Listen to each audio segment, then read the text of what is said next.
किसी भी financial opportunity तो आपको overall quality of life enhance करने में मदद करना चाहिए और उसी तरह फाइनेंशियल अपॉर्चुनिटी आपको आसानी से ड्रीम्स अचीव करने के लिए मदद कर सकें। लेकिन उस प्रोसेस में आप तो आपके लिए और आपका परिवार के लिए भविष्यकाल में होने वाले अनसर्टेनिटी से बचने के बारे में भी सोचना चाहिए। आज यह वीडियो में हम कनारा HSBC life insurance alpha wealth plan के बारे में इन डेप्थ एनालिसिस करते हैं। यह एनालिसिस में हम तो यह प्लान का इंटरनल रेट ऑफ रिटर्न को भी कैलकुलेट करते हैं, जिसके वजह से हमको पता चलते हैं कि यह तो इन्वेस्टर के लिए दोनों इंश्योरेंस और इन्वेस्टमेंट अपॉर्चुनिटी देते हुए उसका फाइनेंशियल स्टेटस को सिक्योर कर सकें या नहीं। आज यह वीडियो में इसके बारे में हम डिटेल एनालिसिस करते हैं। चलो वीडियो शुरू करते हैं। हेलो दोस्तों, welcome to holisticinvestment.in YouTube channel. यह कनारा HSBC life insurance alpha wealth plan होते हैं कि individual unit link life insurance saving plan. अब पहले इसके फीचर्स के बारे में हम बात करते हैं। इसमें चॉइसेस होते हैं इन्वेस्टर के लिए सिंगल प्रीमियम, लिमिटेड प्रीमियम और की रेगुलर प्रीमियम। और देखें तो अलग अलग लाइफ स्टेजेस के लिए इन्वेस्टर के लिए 3 प्लान ऑप्शन होते हैं। पहले होते हैं कि अल्फ़ा इन्वेस्ट प्लस, दूसरे होते हैं कि अल्फ़ा प्रीमियम प्लस, तीसरे होते हैं कि अल्फ़ा लाइफ प्लस। इसमें देने वाले लॉयल्टी एडिशंस और वेल्थ बूस्टर्स तो इन्वेस्टर्स की कॉर्पस को एनहांस करने में मदद कर सकेंगे। मैच्योरिटी के समय पर इन्वेस्टर के लिए 100% ऑफ द मोर्टालिटी चार्जेस तो वापस दे दिया जाते हैं। इन्वेस्टर तो उसका फाइनेंशियल नीड्स पर ध्यान रखकर वो तो सिस्टमैटिक विड्रॉयल ऑफ फंड्स को भी चुन कर सकेंगे। इसमें इन्वेस्टर के लिए 8 डाइवर्स फंड ऑप्शंस भी अवेलेबल होते हैं चुनने के बारे में। अब हम यह कनारा HSBC life insurance alpha wealth plan का बेनिफिट्स के बारे में हम बात करते हैं। इसमें इन्वेस्टर के लिए 2 बेनिफिट्स तो दे दिया जाते हैं। पहले होते हैं कि डेथ बेनिफिट, दूसरे होते हैं कि मैच्योरिटी बेनिफिट। लेकिन अलग अलग प्लान ऑप्शंस के लिए डेथ बेनिफिट तो अलग पड़ती है और उसी तरह मैच्योरिटी बेनिफिट भी अलग पड़ती है। अब जो इन्वेस्टर अल्फ़ा इन्वेस्ट प्लस चुन कर दिया जाते तो उसके लिए डेथ बेनिफिट अगर देखें तो अंडर MWO और कि SWO में उसका डेथ बेनिफिट हो सकें कि फंड वैल्यू और कि 105% of the total premium paid. जिसमें ज़्यादा प्रीमियम होते हैं वो तो नॉमिनी के लिए डेथ बेनिफिट की तरह दे दिया जाते हैं। डेथ बेनिफिट देने के बाद यह पॉलिसी तो सीज होते हैं। अब जो इन्वेस्टर अल्फ़ा प्रीमियम प्लस चुन कर दिया जाते उस इन्वेस्टर के लिए डेथ बेनिफिट तो लमसम वजह से दे दिया जाते हैं होते हैं कि सम एश्योर्ड और कि 105% of the total premium paid. जिसमें ज़्यादा प्रीमियम होते हैं वो तो नॉमिनी के लिए डेथ बेनिफिट की तरह दे दिया जाते हैं। इसमें प्रीमियम फंडिंग बेनिफिट भी पेएबल होते हैं और इसमें देखें तो मॉर्टालिटी चार्ज और प्रीमियम फंडिंग बेनिफिट चार्ज के बावजूद सभी चार्जेस तो पॉलिसी जब मैच्योर होते हैं उस समय तक कंटिन्यू होते हैं। हम यहाँ अल्फ़ा लाइफ प्लस में होने वाले डेथ बेनिफिट के बारे में हम बात करते हैं।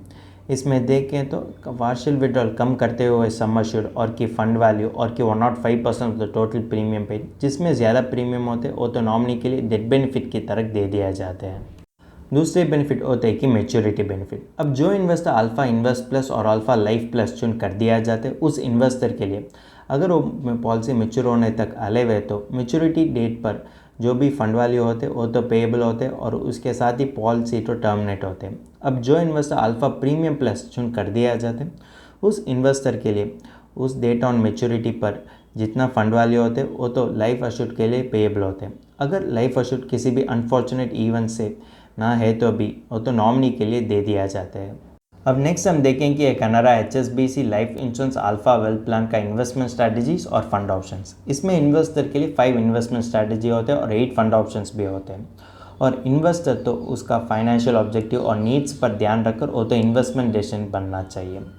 अब इसमें होने वाले पहले इन्वेस्टमेंट स्ट्रैटेजी होते कि सिस्टमैटिक ट्रांसफ़र ऑप्शन, दूसरे होते कि रिटर्न प्रोटेक्टर ऑप्शन, तीसरा होते कि ऑटो फंड रीबैलेंसिंग ऑप्शन, चौथा होते कि सेफ्टी स्विच ऑप्शन और पांचवा होते कि लॉस प्रोटेक्टर स्ट्रैटेजी।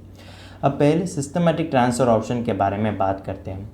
इसमें देखें तो सभी चार्जेस डिडक्ट करने के बाद ही प्रीमियम तो पहले तो लिक्विड फंड के लिए अलोकेट कर दिया जाते हैं और उसके बाद ही वो तो चूज़न यूनिट लिंक फंड्स के लिए ऑटोमेटिकली ट्रांसफ़र कर दिया जाते हैं। दूसरे इन्वेस्टमेंट स्ट्रैटेजी होते कि रिटर्न प्रोटेक्टर ऑप्शन।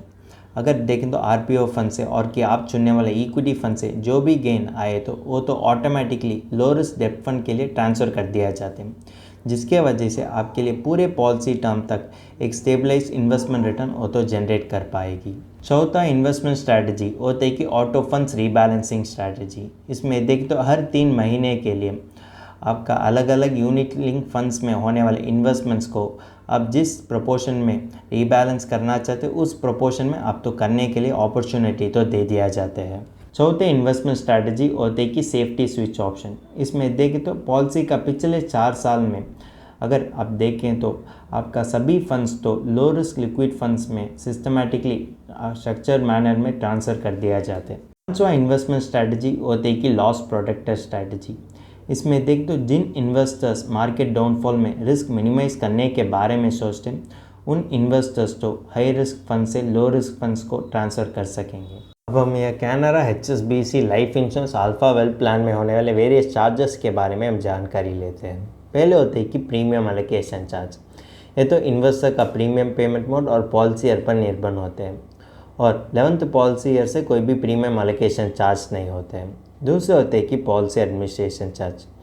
ये तो इन्वेस्टर का प्रीमियम पेमेंट मोड और पॉलिसी ईयर पर निर्भर होते हैं। तीसरा होता है कि मॉर्टैलिटी चार्ज। हर महीने होने वाले मॉर्टैलिटी चार्ज तो in age of the life insure और समट रिस्क पर निर्भर होते हैं। चौथा होता है कि प्रीमियम फंडिंग बेनिफिट चार्जेस। इसमें देखें तो अगर पॉलिसी एक्टिव है तो वैल्यू ऑफ फ्यूचर प्रीमियम पर यह तो अप्लाई होते हैं। पांचवा होता है कि फ़ंड मैनेजमेंट चार्ज। अलग अलग फंड्स के लिए फ़ंड मैनेजमेंट चार्ज तो बढ़ती है और इसका रेंज होता है कि 0.80% से 1.35% तक। और सातवां होता है कि सरेंडर और डिसकंटिन्यूएंस चार्ज। यह तो भी इन्वेस्ट जिस साल में डिसकंटिन्यू कर दिया जाता है और इसका प्रीमियम अमाउंट तो कितना होता है यह सब पर निर्भर होते हैं। और पांचवा पॉलिसी ईयर से कोई भी डिसकंटिन्यूस और सरेंडर चार्ज नहीं होते हैं। Switching charge. इसमें कोई भी स्विचिंग चार्ज नहीं होते। Partial withdrawal charge. अगर देखते तो इसमें पार्शियल विड्रॉयल तो फ्री ऑफ कॉस्ट होते हैं। और मिसलेनियस चार्जेस। अगर देखें तो इसमें कोई भी मिसलेनियस चार्जेस नहीं होते हैं। मेरे पर्सपेक्टिव से मैं ही कहता हूँ बाकी अदर प्लान की तरह इसमें स्विचिंग और पार्शियल विड्रॉयल चार्ज नहीं होते, लेकिन अगर देखें तो अदर प्लान की तरह इसमें भी ज़्यादा चार्जेस पड़ती है, जैसे premium funding benefit charges, premium allocation charge, policy administration charge, surrender और डिसकंटिन्यूएंस चार्ज। ये सभी चार्जेस तो इन्वेस्टर्स के लिए ओवरहेड कॉस्ट की तरह होते हैं। ये तो इन्वेस्टर के लिए एक बर्डन की तरह होते हैं जिसके वजह से वो तो इन्वेस्टमेंट वैल्यू को कम कर सकेंगे। और देखें तो सभी चार्जेस डिडक्ट करने के बाद ही इन्वेस्टर का नेट प्रीमियम तो इन्वेस्ट कर दिया जाते हैं। इसी कारण के लिए उसके लिए लॉन्ग रन में इन्फ्लेशन बीटिंग रिटर्न्स कमाने में ज़्यादा मुश्किल पड़ सकेंगे। इसी कारण के लिए आप एज ए इन्वेस्टर तो जिस इन्वेस्टमेंट व्हीकल आपको इन्फ्लेशन बीटिंग रिटर्न्स कमा कर सकेंगे उसी तरह इन्वेस्टमेंट व्हीकल ही आप तो चुनना चाहिए, जिसके वजह से आप तो फाइनेंशियल गोल्स अचीव करने में ज़्यादा ही आसानी पड़ती है। अब नेक्स्ट हम ये Canara HSBC life insurance alpha wealth plan में होने वाले एडवांटेजेस के बारे में हम बात करते हैं। जो इन्वेस्टर माइलस्टोन विड्रॉयल ऑप्शन चुन कर दिया जाता है उसके लिए 10 पॉलिसी ईयर कंप्लीट होने के बाद और उसके बाद होने वाले हर 5 पॉलिसी ईयर्स के लिए वो तो 20% ऑफ द अवेलेबल फंड्स को विड्रॉ कर सकेंगे। और जो इन्वेस्टर सिस्टमेटिक विड्रॉयल ऑप्शन चुन कर दिया जाता है उन इन्वेस्टर्स तो वो तो चूसन फ्रीक्वेंसी में वो तो 11th पॉलिसी ईयर से शुरुआत होते हुए एक फिक्स परसेंटेज ऑफ फंड वाले तो उसके लिए ट्रांसफ़र कर दिया जाते हैं। एडवांटेजेस ऑफ द प्लान तो अच्छे ही दिखते हैं, लेकिन आप एज ए इन्वेस्टर तो डिसएडवांटेजेस के बारे में जानकारी लेते हुए अब तो इन्वेस्टमेंट डिसीजन लेने की ज़रूरी पड़ती है। अब देखेंगे कि यह Canara HSBC life insurance alpha wealth plan में इन्वेस्टर के लिए क्या पोटेंशियल ड्रॉबैक्स हो सकेंगे। अब जो भी प्लान ऑप्शन इन्वेस्टर इंसेप्शन में चुन कर दिया जाता है उसको तो बदल नहीं कर सकेंगे। ये तो इन्वेस्टर के लिए एक फ्लेक्सिबल और डायनेमिक पोर्टफोलियो बनने के लिए वो तो उतना मदद नहीं कर सकेंगे। अगर देखें तो उसका भविष्य काल के लिए एक फ्लेक्सिबल और डायनेमिक पोर्टफोलियो उसको फाइनेंशियल गोल्स अचीव करने में मदद कर सकेंगे। लेकिन यह Canara HSBC life insurance wealth plan में उसी तरह फीचर नहीं होने के कारण इन्वेस्टर तो ज़्यादा सोच देने की ज़रूरत पड़ती है कि इसी तरह इन्वेस्टमेंट प्रोडक्ट वो तो चुनना चाहिए और कि नहीं चुनना चाहिए। इसमें देखें तो मॉर्टैलिटी चार्जेस तो वापस दे दिया जाता है, लेकिन इसमें तो इन्फ्लेशन कंसिडर नहीं करते। इन्फ्लेशन तो क्या होते हैं, अगर आप किसी भी चीज़ आज तो 100 रुपया और 100 रुपीज़ के लिए खरीद कर दिया जाते तो उस चीज़ ही एक साल होने के बाद 110 रुपीज़ हो सकेंगे। इसी कारण के लिए अब तो इन्फ्लेशन पर भी ध्यान रखने की ज़रूरत पड़ती है। इसमें तो मॉर्टैलिटी चार्जेस तो वापस दे दिया जाते, लेकिन इसमें टाइम वैल्यू ऑफ मनी और इन्फ्लेशन पर ध्यान नहीं रखते हुए तो इन्वेस्टर के लिए वो तो उतना फ़ायदा नहीं दे सकेंगे। और इसमें लॉक इन पीरियड होते हैं कि 5 साल। अगर इन्वेस्टर या पॉलिसी को गलती से चुन कर दिया जाते हैं तो वो तो 5 साल इंतज़ार करने की ज़रूरत पड़ती है। इसी कारण के लिए इन्वेस्टर तो ज़्यादा सोच और ध्यान देने की ज़रूरत पड़ती है कि अगर वो तो इसी तरह इन्वेस्टमेंट प्रोडक्ट में इन्वेस्ट करना चाहिए और कि नहीं इन्वेस्ट करना चाहिए। इन्वेस्टर तो जो उसको फाइनेंशियल गोल्स अचीव करने के लिए मदद कर सकें उसी तरह इन्वेस्टमेंट प्रोडक्ट में ही इन्वेस्ट करना चाहिए। अगर आप एज ए रेस्पॉन्सिबल इन्वेस्टर किसी भी इन्वेस्टमेंट डिसीजन लेने से पहले उसका पोटेंशियल रिटर्न्स के बारे में जानकारी होने की ज़रूरी पड़ती है। इसी कारण के लिए अब हम देखेंगे कि कनारा HSBC life insurance alpha wealth plan का IRR एनालिसिस। इसमें देखें तो एक आदमी होते हैं कि 40 ईयर्स ओल्ड और उन्होंने कनारा HSBC अल्फा वेल्थ प्लान को खरीद कर दिया जाते हैं और उसमें हो तो अल्फा प्रीमियम प्लस ऑप्शन को चुन कर दिया जाते हैं।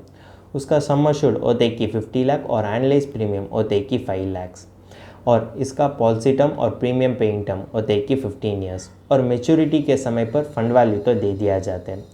और अब हम देखें तो यह बेनिफिट इलस्ट्रेशन के लिए हम तो दो सिनेरियो को अज्यूम कर दिया जाते हैं। एक होते हैं कि 4% और दूसरे होते हैं कि 8%। ये तो कोई भी अपर लिमिट और लोअर लिमिट नहीं है, अब तो इसी तरह नहीं समझना चाहिए। 4% सिनेरियो में इन्वेस्टर का फंड वैल्यू होता है कि 90.35 लाख या ग्रोस रिटर्न 4% में नेट रिटर्न होते हैं कि 2.29% और 8% सिनेरियो में इन्वेस्टर का फंड वैल्यू होते हैं कि 125.13 लाख और अगर आप ग्रोस रिटर्न 8% सिनेरियो को अज्यूम कर दिया जाते तो नेट रिटर्न होते हैं कि 6.17% और आप एज ए इन्वेस्टर तो और भी चीज़ पर ध्यान रखने की ज़रूरी पड़ती है। जो भी यूनिट लिंक इंश्योरेंस पॉलिसी तो 1 फरवरी 2021 के बाद इशू कर दिया जाते और उससे किसी भी साल इन्वेस्टर और पॉलिसी होल्डर का प्रीमियम तो 2,50,000 से भी ज़्यादा होते और तो सेक्शन 1010D में उसके लिए कोई भी टैक्स एक्सम्पशन नहीं होते। अगर देखें तो हम कंसिडर करने वाले यह रिटर्न तो प्री टैक्स रिटर्न होते हैं। अगर आप टैक्स को कंसिडर कर दिया जाते तो इसका रिटर्न्स तो फर्दर नीचे गिरते हैं। अगर आप देखें तो ये रिटर्न्स तो अदर मार्केट लिंक प्रोडक्ट से भी कम होने के कारण यह कनारा HSBC life insurance alpha wealth plan तो इन्वेस्टर के लिए लॉन्ग रन में वो तो वेल्थ अक्यूमुलेट करने में ये तो आइडियल प्लान नहीं होते। वेल्थ अक्यूमुलेट करने के लिए इन्वेस्टर तो इसी तरह मार्केट लिंक प्रोडक्ट्स को चुनना चाहिए जो उसका फाइनेंशियल गोल्स, रिस्क एपेटाइट और टाइम हॉरिजॉन के लिए अलाइन होते हैं और जो इन्वेस्टर के लिए इन्फ्लेशन बीटिंग रिटर्न्स कमा कर सकेंगे। अब हम यह कनारा HSBC life insurance alpha wealth plan के साथ अदर इन्वेस्टमेंट रिटर्न्स को हम कंपेयर करते हैं। अगर देखें तो आप इसी तरह इन्वेस्टमेंट व्हीकल चुनना चाहिए जो आपके लिए लॉन्ग रन में इन्फ्लेशन बीटिंग रिटर्न्स दे सकेंगे। आपको कोई भी फाइनेंशियल गोल्स है तो भी इन्फ्लेशन बीटिंग रिटर्न्स तो ज़रूरी पड़ती है। इसी कारण के लिए अब हम देखें कि अदर इन्वेस्टमेंट ऑप्शंस जो आपके लिए लॉन्ग रन में इन्फ्लेशन बीटिंग रिटर्न्स दे सकेंगे और देखें तो ई प्रीमियम अगर आप उसमें इन्वेस्ट कर दिया जाते तो आपके लिए कितना फ़ायदा हो सकेंगे, इसके बारे में हम एनालाइज करते हैं। अगर देखें तो वही प्रीमियम इन्वेस्टर तो लाइफ और वेल्थ एक्यूमुलेशन के लिए इस तरीके से उपयोग कर सकेंगे। इसमें देखें तो हम तो ये कनारा HSBC life insurance alpha wealth plan के साथ एक pure term life insurance along with PPF और ELSS को कंपेयर करते हैं। अगर देखें तो लाइफ कवर 50 लाख के लिए इन्वेस्टर तो सिर्फ 10,600 हर साल खर्च करने की ज़रूरी पड़ती है और इसमें भी इन्वेस्टर का पॉलिसी टर्म और प्रीमियम पेइंग टर्म होते हैं कि 15 ईयर्स और देखें तो 5 लाख से वो तो 10,600 तो इंश्योरेंस के लिए खर्च कर सकेंगे और बाकी होने वाले 4,89,400 वो तो इन्वेस्टमेंट के लिए उपयोग कर सकेंगे। वो तो इधर इक्विटी में इन्वेस्ट कर सकेंगे और डेप्ट में इन्वेस्ट कर सकेंगे उसका फाइनेंशियल गोल्स और रिस्क एपेटाइट पर ध्यान रखकर। PPF में एक साल में इन्वेस्टर तो सिर्फ 1.5 लाख से इन्वेस्ट कर सकेंगे, लेकिन भी हम तो इलस्ट्रेटिव पर्पस के लिए ही PPF का उदाहरण लेते हैं। इसी कारण के लिए हम तो PPF के बारे में उतना चिंता लेने की ज़रूरी नहीं पड़ती है। अब जो इन्वेस्टर PPF अकाउंट चुन कर दिया जाते उसके लिए होने वाले फाइनल मेच्योरिटी वैल्यू होते कि 1.32 करोड़। अब जो इन्वेस्टर एक pure term insurance along with PPF investment combo चुन कर दिया जाते उसके लिए होने वाले IRR होते कि 6.85%। अगर जो इन्वेस्टर ELSS फंड चुन कर दिया जाते उसके लिए 15 ईयर्स अंतिम पर उसका मेच्योरिटी वैल्यू होते कि 2.04 करोड़ और ये तो प्री टैक्स वैल्यू होते हैं। अगर आप तो टैक्स को डिडक्ट कर दिया जाते तो इन्वेस्टर का फाइनल मेच्योरिटी वैल्यू होते कि 1.91 करोड़। टैक्स कैलकुलेशन के बारे में जानकारी तो नीचे देने वाले टेबल आपके लिए देते हैं। अगर आप ऑल्टरनेट इन्वेस्टमेंट ऑप्शंस में इन्वेस्ट कर दिया जाते तो भी आपके लिए बेटर रिटर्न्स मिलते हैं और वो बेटर रिटर्न्स आपको लॉन्ग रन में वेल्थ अक्यूमुलेट करने में मदद कर सकेंगे। ये कनारा HSBC life insurance alpha wealth plan का IRR तो यही इंडिकेट करते हैं। अगर आप इसमें इन्वेस्ट कर दिया जाते तो आपके लिए डिसाइड कॉर्पस नहीं मिलते और इसके वजह से आपको फाइनेंशियल गोल्स अचीव करने में ज़्यादा कठिन लगती है। हमने अब तक ये Canara HSBC life insurance alpha wealth plan का बेसिक आउटलुक फिर उसका IRR एनालिसिस भी कर दिया जाता है। अब समय आ गया कि इसका फाइनल वर्डिक्ट देखने के लिए। यह Canara HSBC life insurance alpha wealth plan तो इन्वेस्टर के लिए अलग अलग प्लान ऑप्शंस तो ऑफर करते हैं, जिसमें वेवर बेनिफिट और लाइफ लॉन्ग कवर भी मिलते हैं। और ये तो अलग अलग रिस्क अपडेट इन्वेस्टर्स के लिए भी सूटेबल होते हैं, क्योंकि इसमें 5 इन्वेस्टमेंट स्ट्रेटजीज और 8 फंड ऑप्शंस भी होते हैं। और इसके कारण यह तो इन्वेस्टर के लिए मार्केट में डिसिप्लिन मैनर से इन्वेस्ट करने के लिए एक अच्छा प्लेटफॉर्म की तरह दिखते हैं। लेकिन जब आप तो इसका रिटर्न्स को एनालाइज कर दिया जाते हैं तो ये तो लॉन्ग टर्म इन्वेस्टर के लिए एक फेवरेबल इन्वेस्टमेंट प्रोडक्ट नहीं होते। और देखें तो ये Canara HSBC life insurance alpha wealth plan generate करने वाले कॉर्पस तो आपको फाइनेंशियल प्लान एग्जीक्यूट करने में उतना सफिशिएंट नहीं होते और इसमें होने वाले वेरियस चार्जेस और देखें तो लैक ऑफ ट्रांसपेरेंसी या प्लान का पोटेंशियल ड्रॉबैक होते हैं। और अगर आपको फाइनेंशियल गोल्स अचीव करने के बारे में सोचते हैं और उस फाइनेंशियल गोल्स अचीव करने के लिए सही ट्रैक में होना चाहते हैं तो आप तो पहले pure term life insurance policy को खरीदना चाहिए और उसके बाद आपका अलग अलग फाइनेंशियल गोल्स के लिए आप तो डाइवर्सिफाइड एसेट क्लास में इन्वेस्ट करने की ज़रूरत पड़ती है। और देखेंगे तो आपका फाइनेंशियल गोल्स, रिस्क अपटाइट और टाइम हॉरिजन पर ध्यान रखकर ही आपका इन्वेस्टमेंट प्रोडक्ट को चुनना चाहिए।